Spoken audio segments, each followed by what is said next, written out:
E qual a ponte da psicanálise com a espiritualidade? Muito bom. Pergunta ótima essa. Eu acho que tem tudo a ver. Primeiro, a gente precisa definir questões. O que é espiritualidade, né? Entender a espiritualidade como um contexto puramente religioso é muito pouco. A espiritualidade, ela se manifesta na relação interpessoal.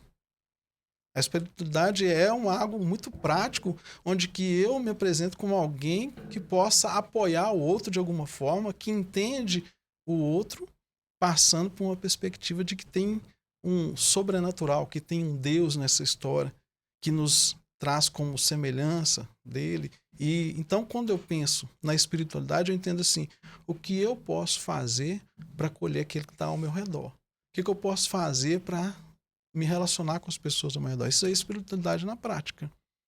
Então, quando você pensa a psicanálise, ela vai ter muitos conflitos com o contexto religioso. A psicanálise, ela vai ter conflito com o contexto religioso, até mesmo por causa de alguns escritos de Freud. Quando você vai pegar o livro de Freud que fala sobre fugiu o nome aqui, mas eu vou lembrar. Ele fala sobre a religião como sendo uma ilusão. O futuro de uma ilusão, de Freud. Então ele fala, a religião, Deus, isso é uma ilusão. Mas ele fala que a ilusão é importante para a vida das pessoas. Mas ele fala de forma que não acreditava na religião? Ele fala que a religião é algo que é criação do homem. Né? No sentido que, olha, isso aí, a ilusão, a fantasia disso é uma criação do homem. Porque quando ele fala que o homem é um ser desejante, e ele vai sempre continuar desejando, e não há nada que seja perfeito ao ponto de cobrir todas as necessidades e desejos humanos, ele está dizendo, se não existe isso, então não existe esse Deus que diz que é perfeito, que é pleno, que tem tudo. Esse Deus pessoal que tem todas as possibilidades nele, então ele não existe, porque não tem nada que possa suprir o desejo como um todo, com a perfeição e plenitude. Então, ele parte disso. Tem outras questões também que envolvem a religião. Então, quando Freud ele escreve o livro dele sobre a sociedade como um todo, que é o que eu estou tentando lembrar o nome dele aqui, ele fala sobre isso, que as massas são dominadas pela imposição da religião. Então, ele traz essa moral cristã, essa moral judaica, religiosa, ela tende ao quê? A ser um instrumento de manipulação das pessoas, e elas trazem para as pessoas um ideal de eu tão elevado e tão grande que as pessoas não conseguem cumprir aquilo, e ela entra em neuroses muito fortes. Ele não vê a natureza como algo perfeito, não? Então, a gente aí teria que entrar em outros pontos com relação à especificidade de quem é Freud e como Freud é. Mas ele enxerga o seguinte, que o homem, ele criado, ele está ali, envolvendo com todas as suas questões emocionais, e essa existência de Deus como esse ser perfeito de todas essas criações, isso para ele não fecha a conta. Não fecha. Mais ou menos isso em termos mais simples. Seria correto se nós colocássemos como uma disputa entre a razão e a emoção? A razão do ponto de vista da psicanálise e a emoção do ponto de vista da espiritualidade? Um certo conflito e como que elas convivem entre elas? Eu não acho que é o conflito nesse sentido de razão e emoção. Eu acredito que é um conflito conceitual. Vamos pensar um ponto específico. A religião, a fé, ela aponta para um Deus que é perfeito, e que aqueles que seguem a Deus têm que buscar esse caminho de ser perfeito, de ser aquilo que é sem falha, sem pecado, sem nada. Então, dentro dessa visão, ele está dizendo assim, a religião, ela coloca um eu ideal tão elevado que é impossível dele acontecer. Então a religião fala assim, não, é possível sim. Você renuncia tudo, você nega tudo, nega os prazeres, nega todas as coisas e você vai conseguir isso. Então, quando ele coloca isso, você fala, isso aqui é inalcançável. Então, o conflito ele vem justamente quando os absolutos tentam impor a sua força. Quando eu tento impor que todo conceito psicanalítico e teórico, ele é absoluto, então esse absolutismo, ele vai conflitar com o absolutismo de Deus religioso. Então as duas coisas não vão caminhar juntas. E podem caminhar? Podem e devem. Devem. Né? Por quê? Porque aquilo que a gente tem como, por exemplo, as teorias de Freud, da psicanálise, elas não são absolutas. E aquilo que se propõe, e que é o ponto culminante disso, é o quê? É quando você fala sobre a moral e a culpa. Porque tudo que, de via de regra, vai se propor dentro do estudo psicanalítico e filosófico, ele vai falar sobre a questão da culpa relativa. Quando você pensa na questão religiosa, ele põe uma culpa absoluta. Então, como que eu resolvo o problema da culpa dentro do ambiente religioso? Como que eu resolvo o problema da culpa dentro do ambiente, talvez psicanalítico, no ambiente mais filosófico e mais da psicologia? Eu tenho dois caminhos. No ambiente filosófico, psicanalítico, eu relativizo. No ambiente religioso, eu absolutizo e dou uma resolução no perdão. E qual o melhor caminho? Então, o que acontece? Eu acho que a gente tem que entender do que a gente está falando. Quem que é aquela pessoa que está diante da gente. Porque eu penso, se eu pensar psicanaliticamente, dentro do ambiente do cuidado das pessoas, eu tenho que pensar na pessoa que crê em Deus e na pessoa que não crê. Eu tenho que pensar naquela pessoa que não tem fé nenhuma, mas ela tem as suas dores, suas angústias, seus sofrimentos, e ela precisa achar um caminho de se resolver aquilo, mesmo ela não tendo fé em Deus. Qual que é o caminho que ela vai encontrar para isso? E tem um peso para essa culpa? Tem, sempre vai ter. Então, se eu relativizo a culpa, então eu vou voltar na questão de onde que vem a minha noção de culpa? É quando a moral diz que aquilo é errado. Alguém Mas tá isso dizendo... não é altamente contraditório com o que a religião prega? É o que a gente está falando. É. Qual que é o problema dessas duas frentes se conversarem? Porque a relativização da culpa num ambiente e a absolutização da culpa no outro ambiente, eles vão ser conflitantes. Esse é o maior ponto de conflito, né, que a gente está desenvolvendo E com aqui. soluções diferentes, né? Isso. Então, o conflito que vai existir é exatamente isso. Como que eu resolvo o meu problema da culpa? Como? Porque a culpa ela não vem sozinha. Antes de que você sinta culpa por algo que você fez, alguém vai dizer para você que aquilo ali está certo ou não. A sua culpa ela é construída a partir disso. Você pode pensar assim, eu tenho uma consciência. Sim. Você tem uma consciência que aponta você algo que vai ser certo e algo que é errado. Você vai ter assim os freios morais que são constituídos. Mas a partir de que esses freios morais são constituídos? A sua criação familiar, os princípios e valores que você recebe, ou é a sociedade que põe isso sobre você? Quem vai dizer? Aí a gente volta naquela conversa E esse é o segundo pilar. O segundo pilar é o moral. Primeiro, porque você também tem uma construção por parte da igreja de um conceito moral, que seria um pouco absolutista também. A religião. E você tem também a criação do conceito moral social ao longo dos anos, que a psicanálise se baseia nela para resolver alguns conflitos também internos. Porque a ideia é a relativização. Porque, por exemplo, se eu tenho... igual a gente estava falando, você tem lá a genealogia do moral lá de Nietzsche. Então ele fala assim, olha, a moral é uma construção humana. Se ela é uma construção humana, então eu posso relativizar. A religião fala assim, não, a moral é uma construção de Deus. E se ela é de Deus, ela é absoluta. Eu não posso mudar. Ela tem que ser igual para todo mundo. Então você tem um conflito aqui. Se eu não creio, se eu não tenho fé para receber isso aqui como verdade, mas eu tenho as minhas dores e sofrimento, como que eu vou cuidar disso? Como que eu vou resolver? Porque eu preciso continuar vivendo aqui nessa terra.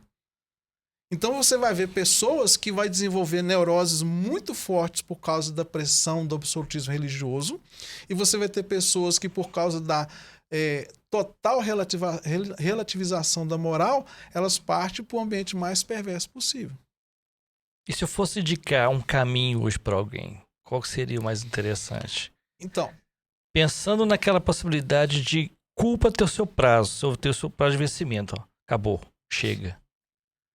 Ou não tem esse prazo? Então, aí que tá. Se eu relativizo, eu não tenho, talvez, nem a culpa. Porque se eu relativizo a moral e a fonte daquilo que diz para mim que é certo ou errado, então Eu tiro a Ok, culpa. eu tiro a culpa. Resolveu o problema. Eu resolvi o problema. Agora, se eu tenho algo que faz, não, a culpa permanece e você precisa que alguém faça isso, é como se a gente delimitasse de uma forma simplificada a seguinte linha do tempo. Você tem aqui 4 elementos. Você tem o erro, você tem a culpa. Depois da culpa, você tem mais 2 elementos. Vou desenvolver com vocês aqui rapidamente. Então, você tem aqui o erro. Quem disse que é errado? E por que é errado, né? Quem disse isso? A minha consciência? Alguma regra moral? A religião? Quem diz que é errado? Então vamos pegar um fator. A sociedade diz que isso é errado. Com base em que a sociedade diz que isso é errado? Não, a cultura desse lugar diz que, vamos pegar aqui, que beber água em caneca é errado. Errado, não pode beber água na caneca. Então, você foi lá e bebeu água na caneca. É errado. Então eu já tenho aqui. Então o primeiro pressuposto é, eu cometi o erro, então eu tenho uma culpa. Então a culpa, ela traz para mim o quê? Um peso na consciência, ela traz para mim um sentimento de que eu coloco significado, eu coloco utilidade naquilo que eu estou sofrendo. A culpa, ela traz isso, utilidade naquilo que eu cometi. Então como que eu resolvo a culpa? Eu viro para você e falo assim, que nada, não sei quem é que inventou essa regra que xícara. Ou seja, natural ou não, né? Então eu vou beber na xícara e problemas eu não tenho culpa nenhuma. Resolvi relativizando. Uhum. Agora eu faço, não, isso é absoluto. Então eu preciso resolver a culpa de alguma forma. Se a gente pensar no conceito mais religioso, tudo e até o nosso ordenamento jurídico, ele é baseado nesse conceito religioso. Se você tem culpa, você tem que pagar por ela. Você tem que resolver essa culpa de alguma forma. Você vai pagar por ela. Então, ok, eu vou lavar a xícara e vou devolver para o lugar. Paguei aquela culpa, então você tem o 4º estágio, que é a remissão. Então, nessa linha simplificada, eu tenho o erro, a culpa, o pagamento por essa culpa e a minha remissão. Resolvi a minha linha. Então, se eu vou aqui na linha mais filosófica, mais psicanalítica, mais científica, o que eu falo? A moral, ela vem de um conceito humano. Foi o homem que criou a moral, porque ele é aquele que domina, ele tem o poder, ele criou a moral. Então, se o homem criou a moral, então eu vou contrariar essa moral e vou fazer aquilo que eu tenho vontade de fazer. Então tem uma pergunta que não quer calar. Tem. A psicanálise reconhece o pecado? Não. A psicanálise, ela não vai reconhecer o pecado da forma como você vê. A psicanálise vai falar assim, como que você vê isso? Como que isso afeta a sua vida? Se você entende que é um pecado, é um pecado. Se você entende que não é... Se eu estou atendendo uma pessoa que ela é religiosa, ela vem do ambiente religioso para dentro da psicanálise, ela traz uma neurose que nasceu dentro de uma opressão religiosa. Então, quando ela senta para atender, eu vou tratar aquele indivíduo no como que essa neurose está afetando a vida dele, como que essa culpa, vamos dizer assim, está afetando. Como isso está te afetando? O que você sente em relação a isso? Qual que é a sua construção de vida até você chegar nisso? Como você pode lidar com isso? Porque aqui eu entendo o seguinte, eu não preciso necessariamente relativizar a culpa, porque dentro da psicanálise eu não vou propor para você uma saída, mas nós vamos descobrir uma saída dentro daquilo que você consegue lidar. Então eu chego com essa neurose religiosa e falo assim, eu não podia fazer sexo antes do casamento, eu nunca consegui casar e agora eu me tornei uma pessoa assim, dessa forma e toda complicada porque eu não podia fazer sexo fora do casamento, eu não consegui uma pessoa para me casar e agora minha vida está assim, eu fiquei aquela pessoa que cheia de neuroses. Então ela chega na clínica, como é que nós vamos resolver isso? Muitas vezes ela não quer abrir mão daquele absolutismo religioso que ela nasceu e cresceu nele. E é um direito dela que se faça isso. Então nós vamos achar um caminho para ela conseguir conviver com aquela realidade dela e ter uma condição de vida melhor, uma qualidade de vida melhor, conseguir lidar com essas coisas. Então você vai ter várias questões dentro da clínica e que você não necessariamente tem que dizer assim, isso não é pecado, não é. Porque é de foro daquela pessoa. Se ela crê que eu como psicanalista falo assim, não, isso não é pecado, relativiza isso. E como pastor? Se essa mesma pessoa te procura na clínica... Ou na igreja. Entende-se que é uma abordagem. Se ela te procura na igreja, é outra abordagem ou você consegue levar os dois ao mesmo tempo e... É diferente. É completamente diferente. Porque dentro da clínica eu não estou ali para aconselhar. O psicanalista não é um conselheiro. Mas é fácil fazer isso, já? Porque você é pastor. Sim. Ao mesmo tempo, você é um psicanalista. E é fácil separar isso aí? Eu não vou dizer fácil, porque... E até te põe a pergunta complementando essa do Orleans. Você já vivenciou essa situação de pessoas dentro da sua igreja que têm uma formação bem metodológica da igreja, né? Te procurarem no ambiente de psicanálise para você tratar de um outro... Isso já aconteceu com você? Já. Então, assim, vamos construir esse entendimento, porque é um entendimento delicado, é um terreno muito delicado. Porque se eu simplesmente falo, eu não vou fazer isso, aí você pode perguntar para mim assim, mas e os seus valores? E as suas crenças? Não, dentro do ambiente da psicanálise, as minhas crenças não importam. Dentro do ambiente da psicanálise, importa o que o meu paciente traz para mim. Qual que é a questão que ele trouxe? O ambiente da psicanálise não é um ambiente de evangelização. Não é um ambiente onde que eu vou... vem cá, vamos pegar a Bíblia aqui, vamos ver o que a Bíblia fala sobre isso. Não, dentro do ambiente de psicanálise, eu vou ouvir aquela pessoa. Eu vou ter escuta terapêutica. Eu vou conseguir trabalhar com ela a partir daquilo que ela traz para mim da sua própria existência. Então ela vai trazer para mim lá da infância dela, as questões dela. Às vezes a pessoa chega com um fato desse e a questão não é necessariamente o fato dela não ter se casado e tudo mais. É porque às vezes na infância dela, ela passou por algumas questões, alguns traumas, algumas situações na sua infância que foram se desdobrando e trazendo aquele contexto para aquele momento da vida dela. E também tem dentro da psicanálise, a gente chama de neuroses atuais, que é aquilo que foi desenvolvido na vida da pessoa a partir de algum trauma presente que acontece agora. Ainda que ele possa ter um link com o passado, mas são as neuroses atuais.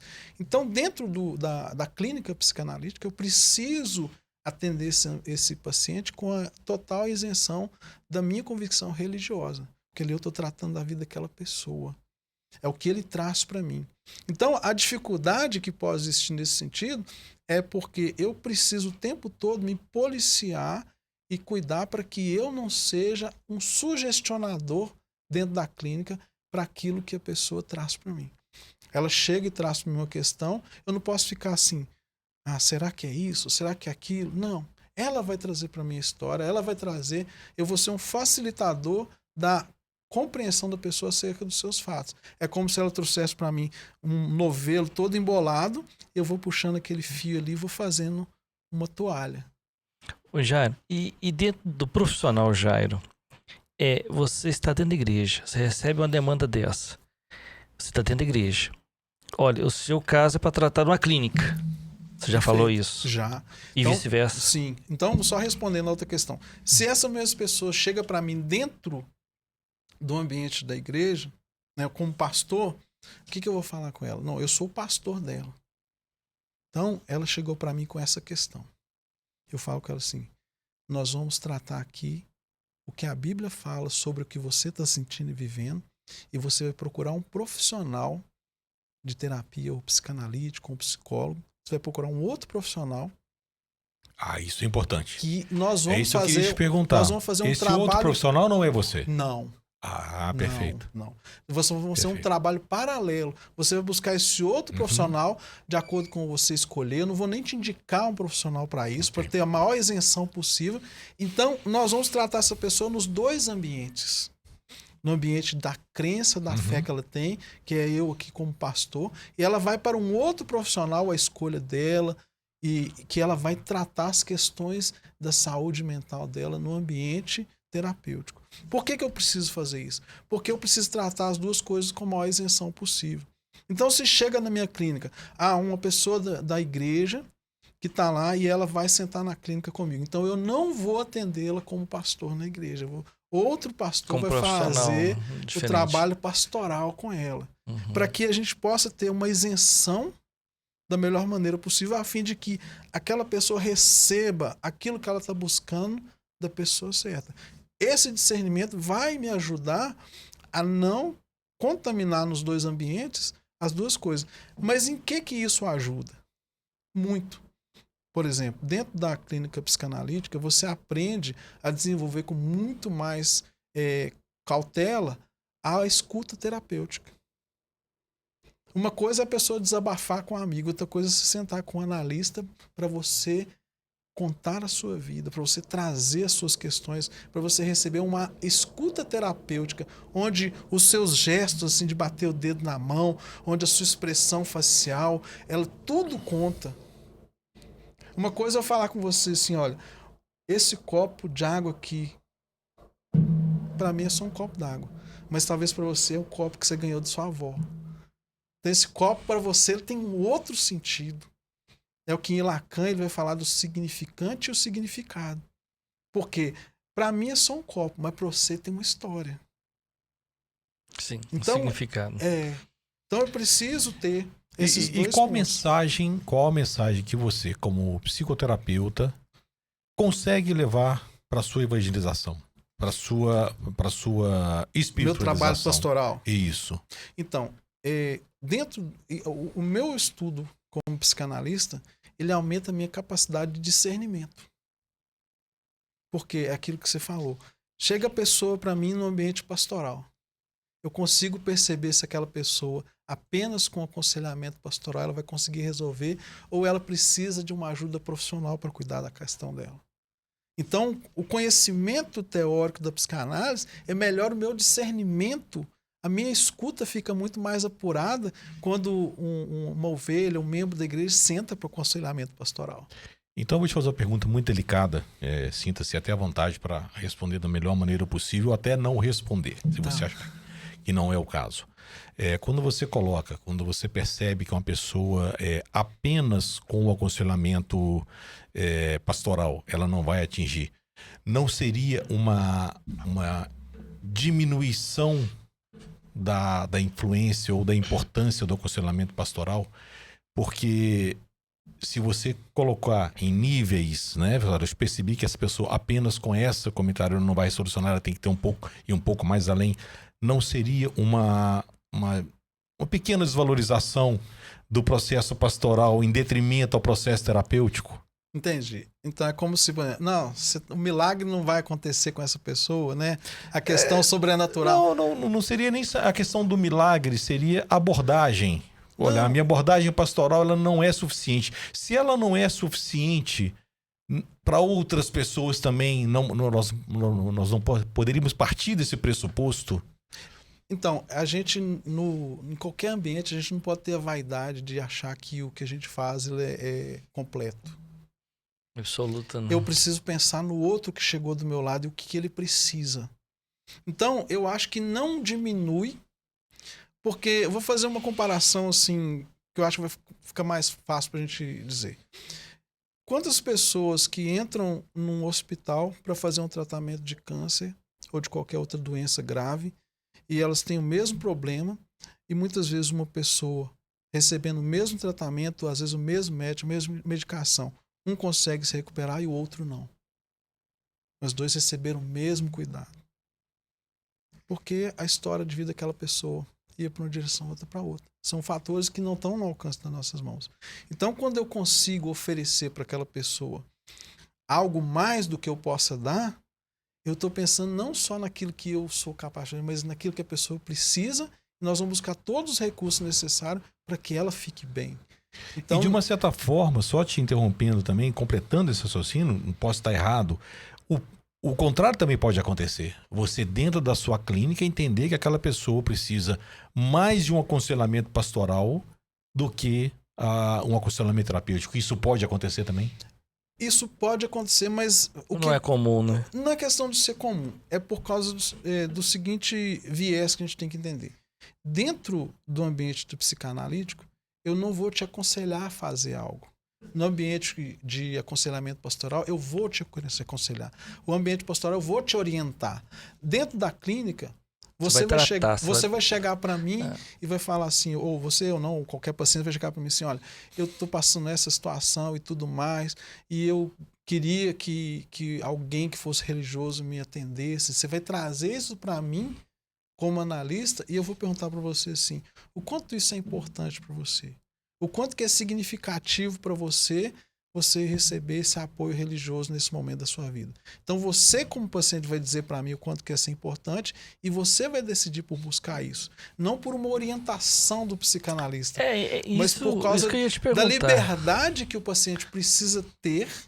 Então, porque se eu, como psicanalista, começo a te restringir, eu deixei de ser psicanalista. Pois é, no meio do tratamento, o paciente consegue entender essa situação e falar assim, olha, eu não quero mais ir nesse caminho, eu vou procurar esse aqui. Existe essa possibilidade e é frequente essa possibilidade? Isso acontece? Muitas vezes é o que a gente está buscando. Né? Mas ele não pode nascer de uma sugestão do psicanalista. Isso vai nascer... A pastoral sim, mas da psicanálise não. Porque aqui a psicanálise ela vai ser recordar, repetir e elaborar. O que significa isso? Você vai trazer um fato da sua vida. E quando você fala isso, a psicanálise é isso, é o falar. É o falar.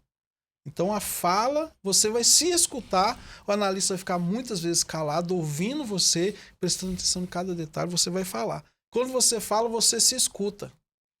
E quando você se escuta, você volta e elabora aquilo que você ouviu de você mesmo.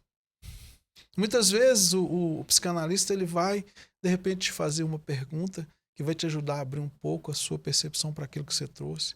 Muitas vezes o analista vai pegar uma fala sua que você trouxe e ele vai repetir aquela mesma fala para você ouvir novamente aquilo que você acabou de falar e você pensar. Então, o próprio paciente, em algum momento, ele vai falar assim, é isso que eu devia ter feito. Isso que eu... Por exemplo, o paciente chega e fala assim, minha família não me dá atenção, minha família, ninguém vai na minha casa me visitar, eu me sinto sozinho, os meus irmãos me abandonaram e tal. Aí aquela pessoa traz e conta aquele contexto. É uma pessoa que tem 40 anos, é casado, tem seus filhos, mas os irmãos não vão visitar. Na segunda sessão ela vem e conta aquela mesma questão. Na terceira semana ela vem e conta aquela mesma questão. Na terceira semana ela pensa assim, gente, eu já tenho uma família, eu tenho mulher, eu tenho filhos. Isso aí está deixando de ser uma coisa tão importante para mim. Assim. Ela mesmo chega à conclusão, através do que ela fala, que aquilo não necessariamente tem que uma questão mais para ela. Mas quando ela fala, ela traz aquilo, é a catarse, né? A cura pela fala. Ela mesmo se ouve, ela mesmo elabora aquilo que ela está falando e de repente ela fala assim, não faz sentido gastar tanta energia com Na verdade, isso. ela busca uma resposta e ela já tem essa resposta. Na né? maioria das vezes. Né? Então, Entendi. o psicanalista, então, ele não vai ser aquela pessoa que vai orientar e dizer o que você faz.